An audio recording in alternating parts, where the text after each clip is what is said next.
All right, well, we're going to jump right back into this. I said yesterday was the conclusion, but, a lot of you reached out and wanted me to finish this bad boy up, so I will. And I'm having a great time with this. I really am. I think that there are, to borrow a phrase from that great President Barack Obama, there were a bunch of teachable moments in this video. And so I'm very glad to see how God is using this interview. I've made no bones about it. Jonathan Leeman is out to lunch on this. He's simply out to lunch on this. He's not willing to go where he needs to go in order to have biblical answers for these questions. He wants to have answers that will, frankly, please the world. That's what this whole social capital thing is all about. It's about people pleasing. It's about world pleasing. It's about not wanting to be the enemy, the stick in the mud all the time with the world. And the reality is that we're in a culture that's just going to have to be the case. You're going to always be that stick in the mud because, basically the pagans have gone full on crazy at this point. Before we jump into this and continue and finally conclude this epic interview, I do want to draw your attention to a fundraiser for a good brother, Kofi Adu-Boahen. Kofi Adu-Boahen. Brother lost his house in the Oregon fires just the other day. And it's just a very sad situation. He's got a little family. There's his wife and his little kid. I'm gonna blur them out probably just because I want to maintain this guy's privacy, But I'm gonna include the link to the GoFundMe in the comment section here, not the comment section, the description of this video. Please consider if you have funds available to donate to this emergency fund. He's gonna have a lot of things that he needs to replace. And this guy's a good guy. There's just no question about it. This guy's a good guy. So, pray for the guy, pray for his family, pray for all the people that have lost their houses in this situation, and please consider sending a little moolah his way, some stacks. Send some stacks his way. Yeah, definitely. While you're at it, send him some stacks. Maybe send him a little drip. Stuff like that. Oh, by the way, you might be hearing a chicken back there. That's the sound they make when they're laying an egg. So I'm about to get some food up in here. Anyway, let's jump right back into this bad boy. But you're saying it shouldn't be? All right, so if you remember, the brothers were asking Jonathan Leeman if the death penalty should be on the table for people who procure abortions. And the answer to this question is very easy. It's an emotional question because we think of all the women that would involve, but it's an easy answer. And Jonathan Leeman has said that the verse that talks about capital punishment is valid, and he also draws all kinds of implications from it, but for some reason he can't draw people who kill their own children in the womb should be potentially given the death penalty if the crime of murder is proven according to 2 or more witnesses, all the whole 9 yards. He says it shouldn't be on the table because, frankly, that sounds kind of mean. That's really, if he was honest with himself, that's basically what he would say. It sounds a little mean. I'm saying, honestly, brothers, I've never thought about this particular question. I'd be reluctant to kind of rush out and speak in a matter I've not given, frankly, any thought to. My instinct is to say no. I don't think should be. I'm going to stop him right there because I personally do not believe Jonathan Leeman. I know that people are going to say, you love believes all things. I know people are going to say that I'm supposed to give people the benefit of the doubt. But the reality is, giving people the benefit of the doubt doesn't mean that you just suspend all rationality and reason, right? Jonathan Leeman has written 2 books about politics. He's written about abortion. He was alive a few years ago when Donald Trump accidentally said something about death penalty for abortion. And that was a big controversy. He was alive back then, so presumably he thought about it then. He's saying he's not put any thought into what the penalty for abortion should be. So I've got a couple options here. Either he's completely he's given up his duties as a pastor to have put zero thought into this, because I believe him when he says any thought. He's either lying or he's not. So let's just say I believe him. He's put zero thought into this. Well, he should be ashamed of himself for having put zero thought into this, having written 2 books about the topic, and being a pastor in the United States where we kill more babies than forever and supposedly pro-life, but what does pro-life mean if there's no way to actually enforce you criminalizing abortion and all this? Does he even want to criminalize abortion? Like, he's put some thought into this or he's put zero thought. Either way, he's either lying or he's just completely given up his duties. He's derelict on duty. He should have been at his post, and he decided to go AWOL instead. Those are the options. I'm sorry. Like, I know some of you guys like Jonathan Leeman. I get it. I'm not saying you don't have to like him, but this is pathetic. I've given zero thought into this. My goodness gracious. My instinct is to say that there's going to be a number of other considerations at play that should weigh into that particular judgment. Okay, Jonathan, he's got to be totally pro-life. Honestly, Abortion this doctors. is just not something I've given much thought to. Okay, so he hasn't given much thought to it. He's given zero thought, in fact, he said. And his instinct is, of course, the liberal version of being against abortion. His instincts are liberal. Okay, great. So the boys, see, they're much better at interviews than I am. So they're going to drop that for a second, and they're going to move on to something easier, right? So it's easier to decide, should the abortion doctor be given the death penalty for being a murder for hire, right? Murderer for hire. That's what they call this, murder for hire. He's trying to make it a little easier. These guys are winsome, man. I'm telling you. They're looking for some kind of ground here with Jonathan Leeman. They're looking for some agreement. They've been doing this the entire interview. They've been desperate to find some common ground with Jonathan Leeman. So listen to what Knox has to say. What about abortion doctors? Would you say that they are easily committing murder? They should be tried for murder? Now, an abortion doctor, yeah, I'm reluctant to step into territory I've not really thought about, but in my mind, that would make a clearer. If one is to make a case for that, yeah, one could more clearly, I think, make it for the abortion doctor. My goodness gracious. They've made it as easy as possible. Okay.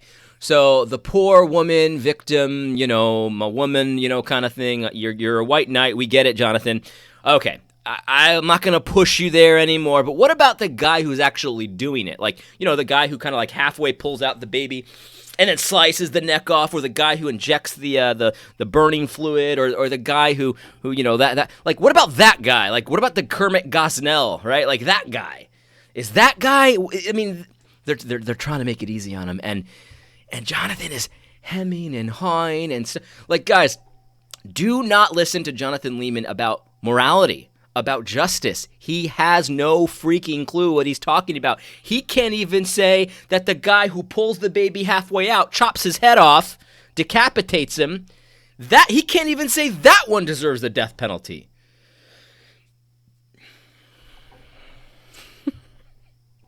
It's funny because if I didn't laugh, I'd cry. This guy's a leader, man. He's a leader in the church. He's on the forefronts of the fight for justice in the church. He doesn't know what justice is.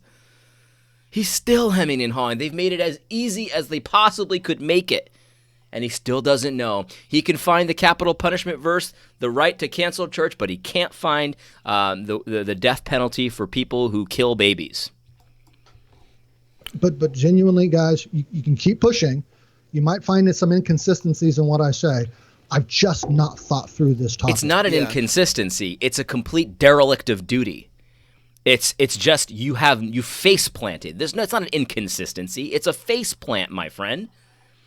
And I don't believe you. I know people are going to say you don't know his heart. You shouldn't believe the worst about him. I'm not believing the worst about him. I'm believing what's the most reasonable.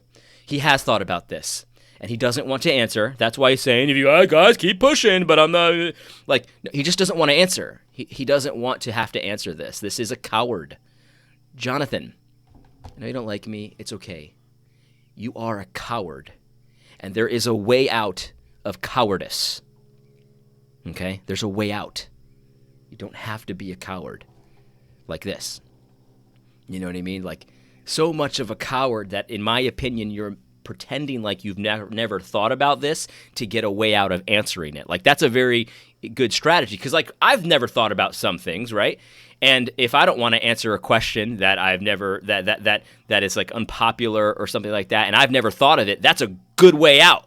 Like, it's like, oh yeah, I've never really thought about that one. Like, yeah. Sometimes I remember one time I when I was first learning about the law of God, I was someone asked me about the Levirate marriage thing. Am I saying that right? Levirate marriage, where like the guy's dies and then his brother marries the wife and stuff like that. I didn't want to answer it. Like I could have tried, because I could read the passage and try to work my way through it, but I didn't want to answer it, and I had never really thought about how that would apply in the modern context. That's just very disconnected from our context today, right? I mean, I think we would all agree that it's very disconnected from our context today. So that's what I said. That was my way out. I've never really thought about it. I wouldn't want to venture a guess. But see, that was legitimately, I had never thought of it. So maybe he's legitimately never thought of it. Like, that would be believing all things. But the best case scenario is he's in derelict of duty at this point, because this is a relevant topic. It is supremely relevant. I can't think of a more relevant justice issue than this one. And so if he's really never thought of it, which I do not believe, I'm sorry, I just don't. If he's really never thought of it, this is a real problem. No, I'm not really I guess it seems, I appreciate that, Jonathan. And I know, like, we've all got, areas where we focus on, and we haven't thought through. I totally understand that. Listen, I don't think that the guys believe him either, but they're not the kind of guy to just say that. You know what I mean? They're not going to just say that. At the same time, I guess it sort of surprises me that in a culture that's killed 65 million babies, where, the highest murder rate in our country is the murder of babies, and we have Hermit Gosnells, and we have these people, and governors talking about, full term, let them be born and let them die kind of thing. I guess somebody who's so familiar with Genesis 9, it would be like, sort of like, I mean, isn't that where it applies? This is the winsome way to say exactly what I just said. This is the most relevant justice issue of our time. It's the single most relevant justice issue of our time. There is no bigger injustice in the world right now, especially in the United States, than this one. And he's saying he hasn't thought about it. But he has thought deeply about the verse that basically sets up capital punishment, Genesis chapter 9. He's thought about that, but he's never thought about this. I mean, I haven't talked to Toby. I haven't talked to any of these guys. But that's like the winsome way of saying, Jonathan, I don't believe you. In my opinion. I'm not saying that's exactly what he's saying, but in my opinion, that's what he was saying. But I'll just say it. Jonathan, I don't believe you. I think you're lying. I think you're trying to weasel your way out of answering that question because you knew it wouldn't make you look good. People would be very upset. I can't believe what Jonathan said of the death penalty. Like I know that's the real reason. And frankly, that's why I called you a snake. Like 100 times.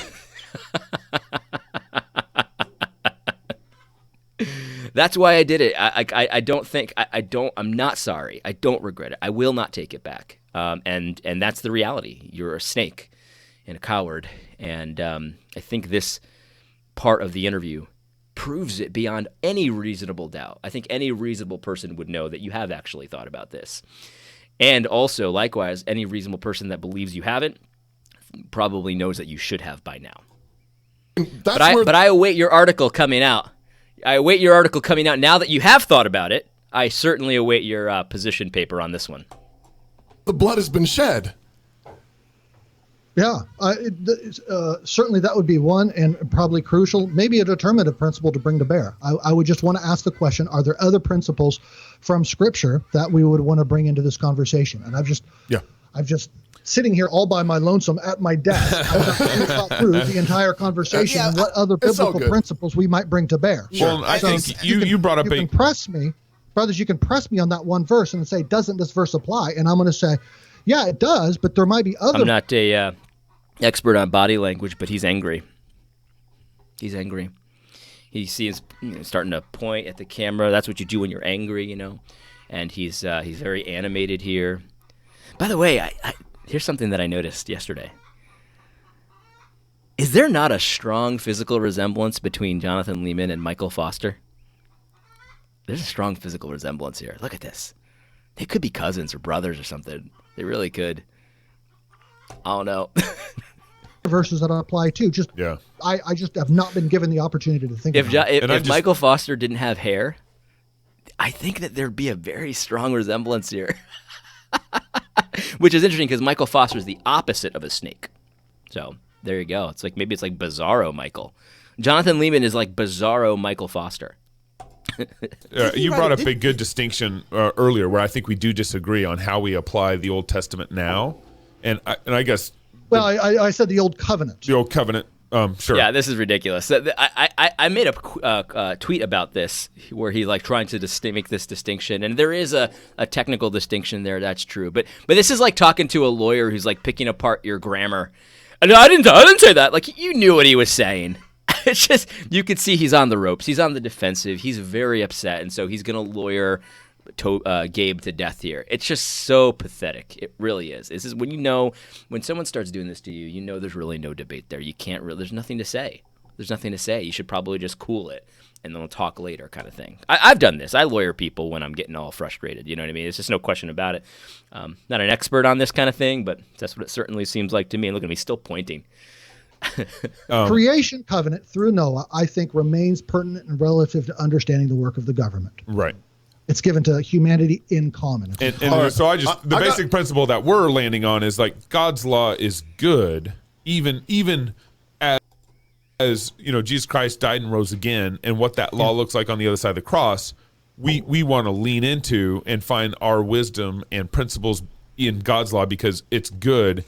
Even the Levitical laws are good, and that's where and far better than man's law. Yeah. I mean, we're living out Leviticus right now in our culture where the government's telling us to wear a mask. I prefer God's Levitical laws. He agrees that the law is good. He just doesn't want any of it applied.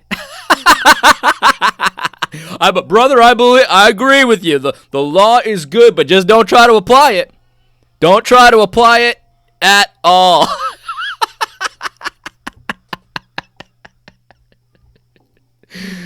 Oh, wow. Oh, man. Our government Levitical laws right now. Any day. You know, any day. All right. Let's turn the corner here.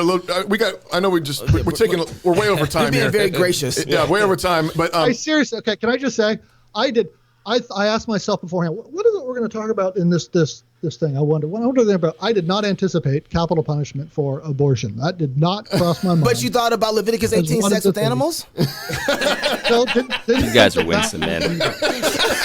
and this is why they get the interviews that I'll never get, and I'm okay with that. That's not my role. Whatever. I'm okay with that. I'll be in the steel cage death match at some point in my life, I'm sure. But they're doing the preliminary stuff, and this is necessary, guys. Had this conversation not happened, we'd be in a much worse position, I think, than we are today, as a Reformed evangelical church. So I'm grateful. I'm grateful for this other approach here because you notice none of them were calling him a snake. None of them were doing that. They're laughing together. All that kind of stuff. And this is good stuff, man. This is good stuff. I have zero problem with this approach. Zero problem because there's no compromise with these guys. And yet they can try to cultivate a friendship and maybe they'll even have another conversation. I kind of doubt it based on how this one has gone. But good on these guys. Brothers, if you watch this, I love you guys. I'll tell you in person in a few weeks. And thank you for this. Thank you so much for this. I appreciate it. And we'll continue. All right. All right. Pastor Jonathan, can a Christian vote for Joe and Kamala in November? For Joe and Kamala? I would say that a Christian should not vote for Joe and Kamala. Okay. This is the easiest question anyone's ever been asked. So they've moved from like very difficult questions, I guess, to a very easy question. They're all easy, but that's fine. But good, he got it right. Yeah, you shouldn't vote for Joe and Kamala. I would love to have seen an explanation as to specifically why, but he got the right answer. Yes, a Christian cannot vote for Kamala and Joe Biden and legitimately claim the name of Christ. They should be church disciplined. Okay, I'll go a step further. You promote Kamala and Joe, little Joe Biden. You should be starting the steps of church discipline today. I don't see any way around that biblically. I do not see any way around that biblically. So that's a good answer. Well done. Credit where credit is due. I would have loved to have seen an explanation there, but it looks like they're kind of wrapping up this interview. Could a Christian vote for a slave owner like Thomas Jefferson? This is a great question. This is a fantastic question. Let's let Jonathan answer, and then I'll give you my take. I would say a Christian should not vote for a slave owner. Yeah.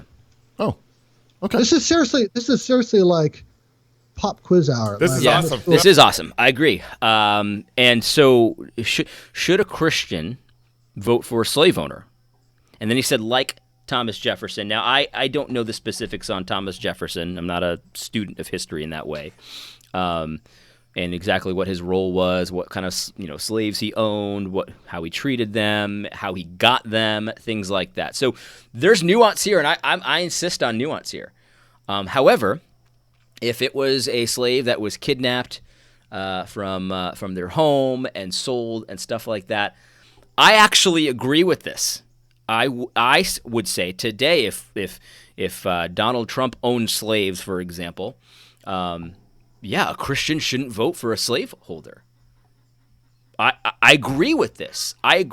In fact, I applaud the Reformed Presbyterian Church in the United States back in slave times when they said, a slaveholder can't be an elder because these slaves were kidnapped. Like, it's not just any slave. Like, look, there's differences between slaves, right? But specifically kidnapped people that were man-stolen. That was a death penalty offense and should be a death penalty offense. Jonathan Leeman probably wouldn't say so. But if you kidnap someone today and you're caught and the evidence of 2 or more witnesses, you should be given the death penalty. It's a death penalty offense. It's serious, guys. I agree with this. Does this make Thomas Jefferson the worst person in the world? No, it does not. But here's the reality. I actually agree with this. I wouldn't vote, and I don't think a Christian should vote for a slaveholder today. I just don't think so. I mean, good answer, Jonathan. Good answer. No. Well, you're like, I got to follow up to Questions this. are going to come up on the test next. This one. Are you not a teacher of the law? Would Philemon be allowed in 9 marks? There you go. This is a great question too. Let's see how he answers it. Depends on how he responds to Paul. Yeah, that's a good point. That's good. Oh man, we could keep going for a long time here. Do you guys? No, I think we hit him.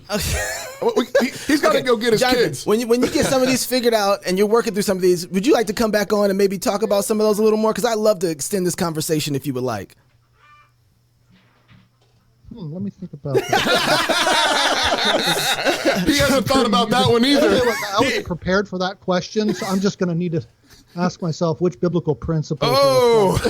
At least you're being consistent. Love your neighbor. Let me put it this way. I enjoyed the conversation with you guys. Thank you so much. I appreciate here's what's awesome about what you're doing. You're trying to insist on biblical faithfulness. Yeah, absolutely. Appreciate that. Yeah. Well, and we love the interaction we've had with you. Toby's there we go. No, did it pause? He froze up. He's back. Right. Hey, Jonathan, hold on right there. We're going to come right back after this, and we're going to talk to you in a second. More Cross Politic coming up next.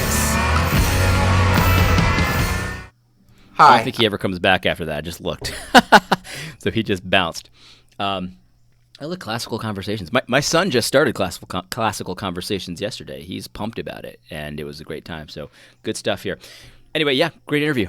It was very revealing. I think that. Let me say this. Let me close with this. I have had more people reach out to me about this series that I've done here about Jonathan Leeman than I have about anybody, including Tim Keller, including Matt Chandler, including Russell Moore, including anything I've ever done. And people are just. People are a little discombobulated right now. They really are. I'll be honest. They're just wondering how has this happened, right? How is Jonathan Leeman finding all kinds of weirdness out of the verses in the Bible that teach capital punishment? Like the government has a right to close down your church. The government has a right to force you to not sing, to wear masks, whatever it is. But you can't find death penalty for abortionists. Like, how have we gotten to the place where that somehow makes sense? And this is not coming from just someone in the pew. This is a leader. This is a pastor This is a person who's written many, many books, many, many words on the issues that he's talking about here, and now he's pretending like he's never thought about them before, or maybe he hasn't never thought about them before. How has this happened? And people are discombobulated, and they're like, man, I'm not a theonomist, but like that was bad. And guys, let me just close with this,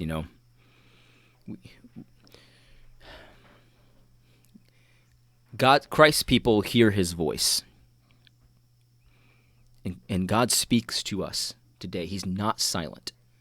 There's a lot of people that want to pretend like God is silent on today's issues, and that is a lie. I would recommend that you do not pay one iota of attention to anyone talking about justice who thinks that somehow God has been silent on so many of the issues that are pertinent for us today on the topic of justice. If you listen to Leeman on justice, I think you're crazy. I think you got to get your head examined. He's not. He's something has happened there. I don't know what. I think he wants to be popular. I think he doesn't want to offend people. That's why he can't say that abortionists or women who procure abortions should get the death penalty, even though so clearly the Bible says that they should. It's a position that you don't make friends with a position like that. I mean, trust me, you don't make friends having a position like that. But, we need to spurn friendship with the world. You know what I mean? We don't need it. It's not helpful, and it will take us down, my friends. It'll take us down. So how do you avoid this? Well, you study the real thing. You don't have to study every counterfeit that comes along. The next Jamar Tisby book that comes out, you don't have to run out and buy it to see if it's good. No, you just have to study the scripture. Study that word. Read that word. If you can't study it, just read it. It's okay. I think people sometimes get this impression that I got to get my dictionary out and I got to get my Greek grammar out and stuff like that. Okay, if you can do that, fine. If that's your stage in life and your capabilities, that's fine. But just reading it, guys, is enough. Just read that word. Read the word and forget all the books that they're going to sell you. Jonathan Leeman wrote 2 books on politics and Christianity, and doesn't know the first thing about the general equity of God's law. He has never thought about what the penalty for abortion should be. Like, they're writing books, guys, about topics that they have not studied. They're writing books about topics they have not studied. How can you sit here and tell me with a serious face that you've never thought about what the penalty for abortion should be, and yet you've written many, many, many words about abortion? How can you sit here and tell me that the government has the right to cancel a church, and yet you yourself are marching at Black Lives Matter rallies in the same pandemic? Guys, one thing that I've taken away from this is that Big Eva's books, they're essentially worthless. There's books that have been written years ago that on the same topics, like of their good stuff. Like, let's just say you think Jonathan Leeman's great on ecclesiology. You can find better stuff on ecclesiology from decades ago, right? Better stuff. But they're writing books about stuff that they're clueless about. Clueless! Don't pick up a 9 Marks book on justice. Don't buy anything related to justice from 9 Marks. They don't know they haven't studied it. He hasn't even thought about it. Spent 0 time, he said, thinking about topics that would be the most pertinent topic of our time. They're writing books about things they don't know anything about. I've seen a guy, I'm not going to name him, but this is a guy that's written a book on conflicts and handling conflicts in a church and stuff like that, who I know for a fact through personal interactions that he does not even do the things that he says you should do. Don't pay attention to these people when they're writing about stuff they don't know what they're talking about. It's unbelievable. It's unbelievable that it's come to this. But, I mean, Big Eva stuff, at this point, it's a net negative. It will hurt you more than it'll help you. And so that's my opinion. That's my advice. I don't know how they got to this place, but frankly, it really doesn't matter. Just know that they're there, know that Jonathan is here, and then you act accordingly. The next time you see a 9 marks, the next book on 9 marks in politics, it's okay to just say, no thanks. Anyway, I hope you found this video helpful. God bless.